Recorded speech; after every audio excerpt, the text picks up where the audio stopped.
Hey guys, welcome back to RC Legends, and as always, thank you for clicking on today's video. It's been a minute, hasn't it, since I've made a video. Apologies for that.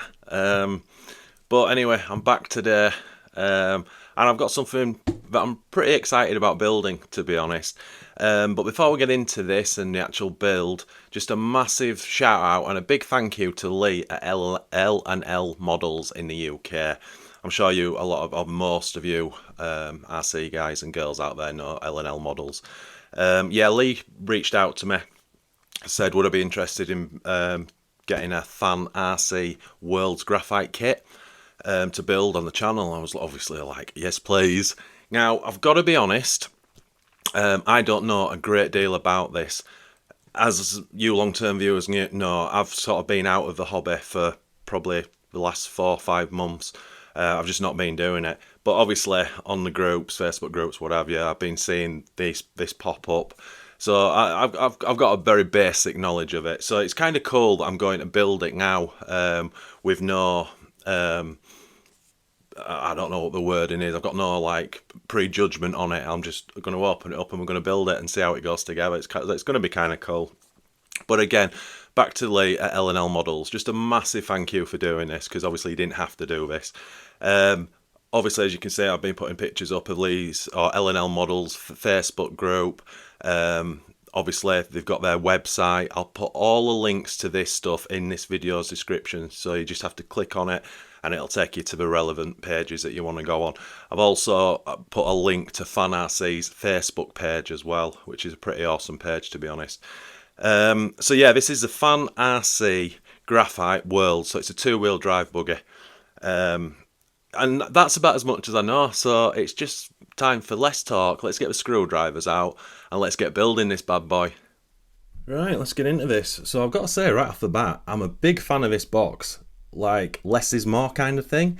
It's this cool yellow and it's got like a shiny, a smooth, like almost matte finish to it. Or it certainly feels like that with the FAN RC logo, which is very cool. And again, nothing on the box itself apart from a little sticker which denotes this is the Worlds. So yes, very cool. Now, as you can see, just break the seal. Sorry for the noise. Look at that. You can't look at that, can you? Because my camera's not facing the right way. So cool. So what I should have said in that intro is Lee reached out to me because it's also obviously Lee who's selling this kit on behalf of FAN RC, which is just awesome. So again, all the links are there to that. The little I do know, obviously it comes with a full body set, but there is no wheels and tyres in the kit, I believe. Bearings. Do you know what I'm really intrigued about and excited about? Obviously, we build so many like Tamiya, Kyoshos, whatever, and you're used to how things go together. But this is like I'm not saying it's not an RC company, of course it is, but it's not Tamiya, it's not Kyosho. So you do wonder how it's all going to go together, which is cool. Anyway, what I'll do is I'll get it all out of the box and then we'll have a further look at it. Right, that's everything out of the box, and as you see, all the bags are labelled. Beautiful graphite chassis there, and body set at the back. Again, I did say it doesn't come with wheels and tyres. It also doesn't come with a hard copy manual, but I will put the link to the manual to use to build this in this video's description. So anything I've talked about, L&L Models, FAN RC itself, link to the online manual, it'll all be in the video description. So I'm just saying that so you don't ask me questions in the comments that I might not see. But yeah, if you go to there, all the information that I have on this will be there. So right, let me go download that manual and then let's get building. Right, we're off with the build. I've got my Chromebook at side of me with the manual. So we've opened up all the graphite, which is absolutely stunning. It's the first time I've actually ever seen anything, I think, with the front. Oh my god, what's it called? On 2-wheel drive. There's a name for this. Oh my god, I've drawn a blank. Anyway, it's all one-piece carbon, which is so cool. And as you can see, the front body post is on. So yes, let's bat on. Right, just moving on to the next step, just getting all the parts out that we need. Put the circlip on one end. Yeah, I just thought I'd stop before I assemble this. So I'm using what I would call the nylon colour front and rear arms, but you get two sets of arms in this kit. You also get black in black. Now, I believe they're identical. It's just like personal preference, but I do like this colour, so that's what I'm going with. Right, that's the front arms on. I've got to say straight off the bat, goes together lovely. Not that I didn't think it would, but you just, obviously you never know. And obviously the hardware all countersunk, beautifully to that carbon graphite chassis. Yeah, and I'm glad I went with those colour arms. Nothing wrong with the black, I just think it'd be, I don't know, it just stands out more for me. Anyway, let's crack on. Right, it's a bit more work done on the front axles and hubs all together. Shaft through, circlip top and bottom. Ball ends on. I'm hoping I've got these the right way around. They look right at this stage. Just following on the manual now. So I've got these pins now. I'll put one circlip on, and we'll do that on the front arms now. Right, front end on, or up to this stage anyway. So you see all the circlips are now on. Yeah, it's going together really nice. As you can see, we've got the front suspension, we've got the steering in place, and that section's finished. You're looking at the manual now. Oh, let me reach over and get it. So we've got the front carbon shock tower to go on, which is yummy. Anyway, let's crack on. Right, that's the front tower on. So, interestingly, before you put the tower onto the chassis, there's a little ball end to put on, or two ball ends, one either side with a nut. But there's two long bolts here that you got to get in. And I'm looking at it thinking, I'm not going to get a bolt in there at that angle because of it. Oh, and also this is called a kick-up, I remembered, which obviously two-wheel drive cars have the bumps or whatever. Anyway, yeah, I was looking, but it's kind of cool because, I don't know if I can show you on camera, but yeah, there's enough room to put it in, which is cool. So, yes, let's have a look at the manual. What's next? Oh, it's some turnbuckles to make. Oh, okay, so yeah, we're going to do the front arm, the ball ends and the turnbuckle. Right, that's those turnbuckles on. As you can see, very cool, and everything now kind of doing what it should. I've just sort of eyeballed those up.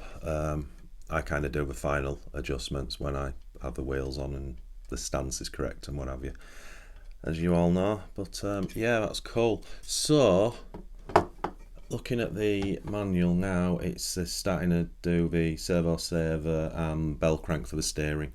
Right, I did all the steering off camera. So I believe, talking to Lee, this is an upgraded steering as opposed to the manual, so it does differ very slightly to when you fit in it. So I'm just bringing that to you to take your time on this so you get it right. I'm pretty sure I'm correct, but I did have, there's 4 ball ends, 2 there and 2 here. And in the bag I've opened, I was 1 short.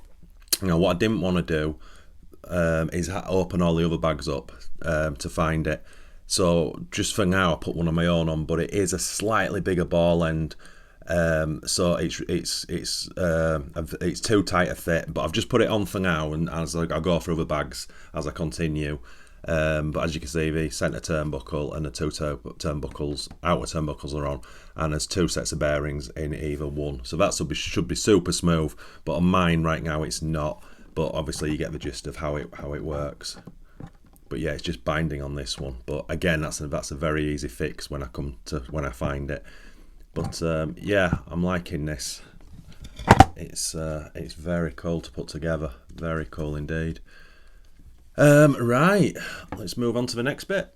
Right, we're on the gearbox now. I've done some bits, as you can see. This is obviously like the stealth transmission. So I've obviously put the bearings in. I built the diff up. Just very standard, all your ball bearings with the diff grease, and then use diff grease on your plates, your clutch plates, or whatever it's called. Just need to get it all around there, but yeah, that feels really good. So yeah, I think looking at manual, next stage is put the gearing in, bolt the little gearbox together, and then the motor plate is going to go on. So alright, let's crack on. So just quickly before I bolt that up, that's how the gearbox goes together. As you can see, very straightforward. Right, let's what is it? Bang the two gearbox casings together. Then, as I said, onto that motor plate. Then, right, that's the gearbox. So those long 4 bolts straight through to the motor plate. Yeah, it's difficult to sort of feel how it feels at this stage. Yeah, all kind of it's doing what it's supposed to. Get that oil round, grease. Anyway, moving on. Next stage is, as you can see there, the slipper arrangement. So let's get that on. And that's the gearbox finished, I believe.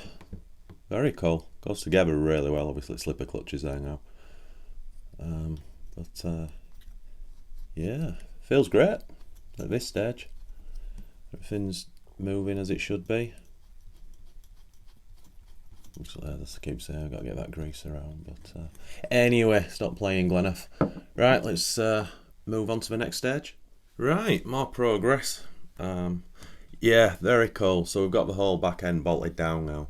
So the first stage of that is to fit the bulkhead, fit 2 ball ends into it first, put the bars in, and then you bolt it to the chassis with 2 bolts, but you leave it loose, and then you put the gearbox section on.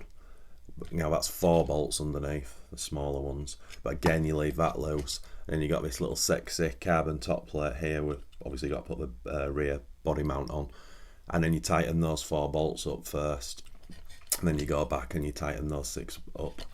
But yes, that's looking, well, it's starting to look like a car. I'm enjoying this. This is going together really nicely. Again, not that I didn't think it would.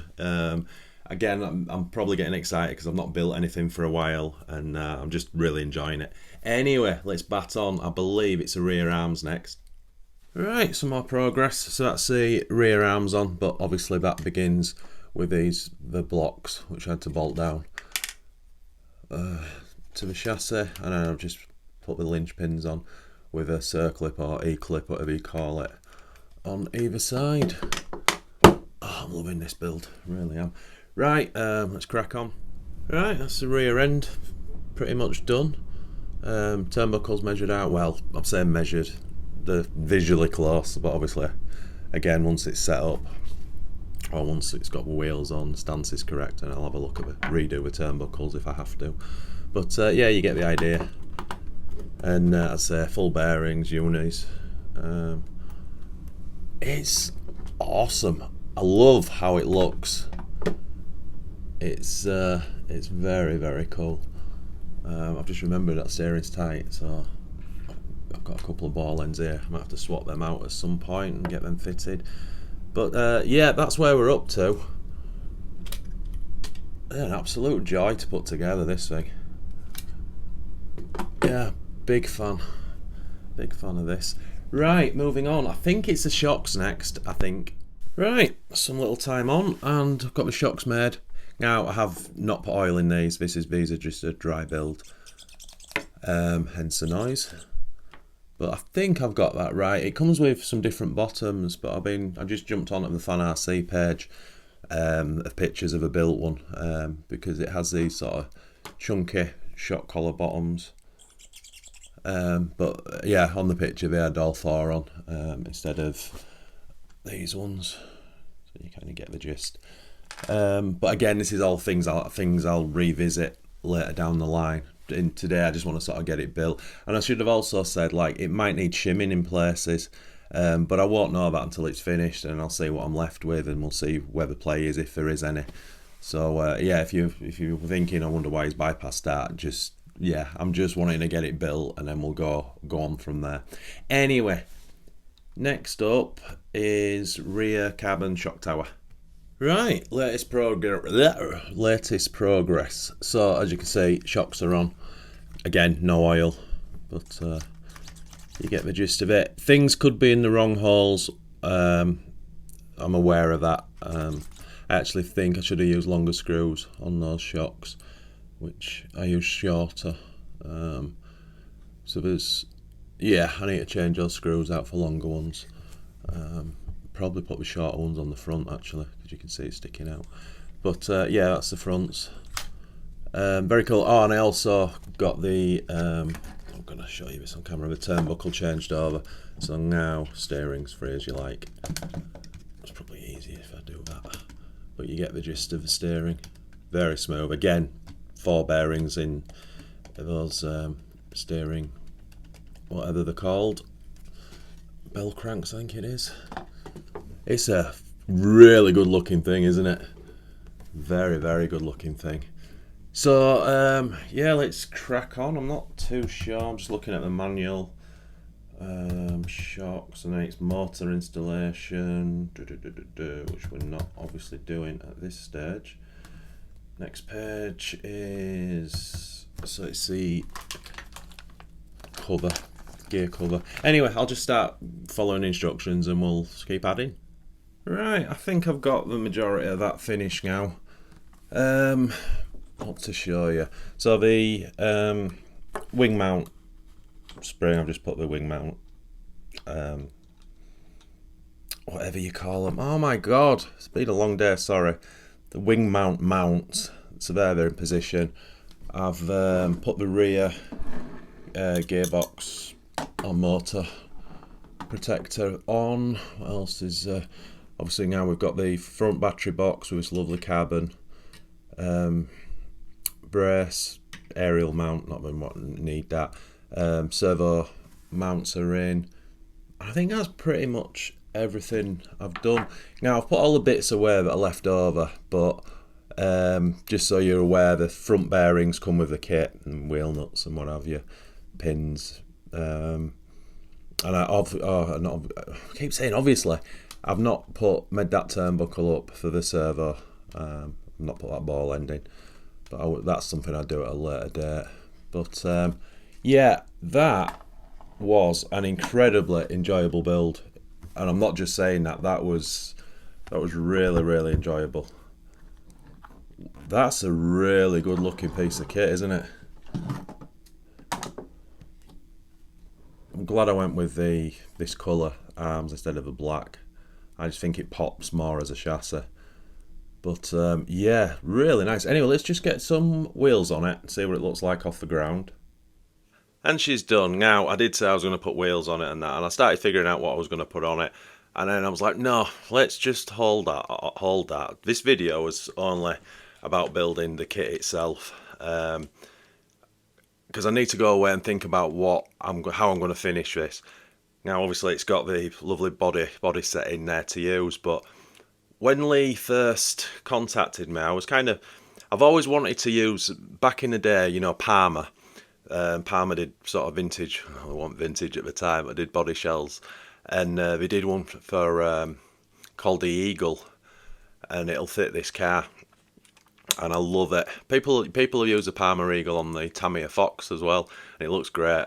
It's a really cool looking body, and that was my plan. I was going to order a reproduction one, and then again figure out wheels, tyres, what I want it to sort of all match, but yeah, after now seeing that body, I really like it. So I am just going to pause the next stage and figure out what I want this to look like finished. But yeah, I mean, that's for way off in the future. But oh my word, I really, really, really enjoyed that build. That was awesome, and full credit to FAN RC. They've put this thing together, and it's absolutely superb. It really is. And again, massive thank you to Lee at L&L Models, because yeah, just having the pleasure to build this wouldn't have happened without Lee. Yeah, I can't say enough about it. So let's just go through quickly. Downsides, if you want to call it that. I don't know if it is a downside. So the kit doesn't come with wheels and tyres, so you must be aware of that. And you're working from like online manual, which you can download, so it's not a big issue. It didn't slow me down any. It was just kind of weird doing it off a PC screen and then building the car. But no, it was kind of cool. I think that's it. Obviously, it's got some sort of weird and wonderful screw sizes. So sort of be aware of that. Make sure you got the The best thing to do is not ask me any questions, because you know everything I know about this car in this video. That's it. But yeah, if you're seriously looking at one, obviously you can contact Fan RC, or probably better doing Lee at L&L Models, and he'll set you up with the correct links and other information that you might have. Lee's probably the best go-to person with this right now. I did speak to Lee today, and yeah, I'm not giving too much away, but Fan RC, I've got some other stuff in the pipeline for the future. So yeah, if you are interested, jump on their Facebook group as well, and let's see what happens in the future with them. But yeah, absolutely made up. Really, really cool. Nothing missing. If I said that earlier, that turnbuckle, I found it. Steering's now super smooth. Yeah, big fan of that. So yeah, a massive, first of all, big thank you to Fan RC. And the most important one, again, is a big thank you to Lee at L&L Models, because yeah, I'm over the moon with it, Lee. I really am. And again, as I said earlier, all the links to L&L Models, the website, Fan RC's Facebook page, all that information will be in this video's description, should you be interested. But again, if you haven't got any questions about this, unless it's build, don't fire them at me, because I don't know anything else about it. So cool. Now I need to go away and figure out how I want this to look when it's finished, and see what my choices are for wheels, because I'm not too sure what my choices are. Yeah, lovely thing. Lovely thing. Anyway, I'll shut up. I hope I've covered everything. I'm sure I haven't. And again, you might have seen build mistakes, screws in the wrong place or whatever. I don't think there's anything obvious apart from the rear shock screws. I probably want swapping with the fronts. That's it, but it's fine as it is for now. I don't think... I mean, I am left over. Got a lot of bits left over. But, I say a lot of bits. I've got bits left over. But I'm pretty sure I've got everything pretty much bang on. We'll have to adjust the turnbuckles when I get wheels and tyres on it, but again, that's for a later date, and fill the shocks with oil and bleed them and all that good stuff. But yeah, I just didn't really want to do that today. I was a little bit lazy. Yeah, that's it, my friends. Thanks so much for watching. As always, it is honestly massively appreciated. Give this video a thumbs up if you liked it. Thumbs down if you think I'm a dickhead. Like and subscribe if you haven't already, and hopefully, I'm not gonna like push it too much, but hopefully this will be the beginning of me getting back into making videos and building some of my own stuff across both channels, because coming into this morning, wasn't that looking forward to it. I wasn't excited about it, but as soon as I got into it, the juices started to flow again. And then obviously, you guys and girls know what it's like when a car starts appearing bit by bit. It's kind of exciting, especially one that you kind of don't know and it's kind of new to you. Anyway, I will shut up. Lee, you're a true gentleman, and thank you very much. Fan RC, you rock. But the biggest thank you is to all you watching. Thank you. And as always, yeah, you know what I'm going to say. Happy RCing.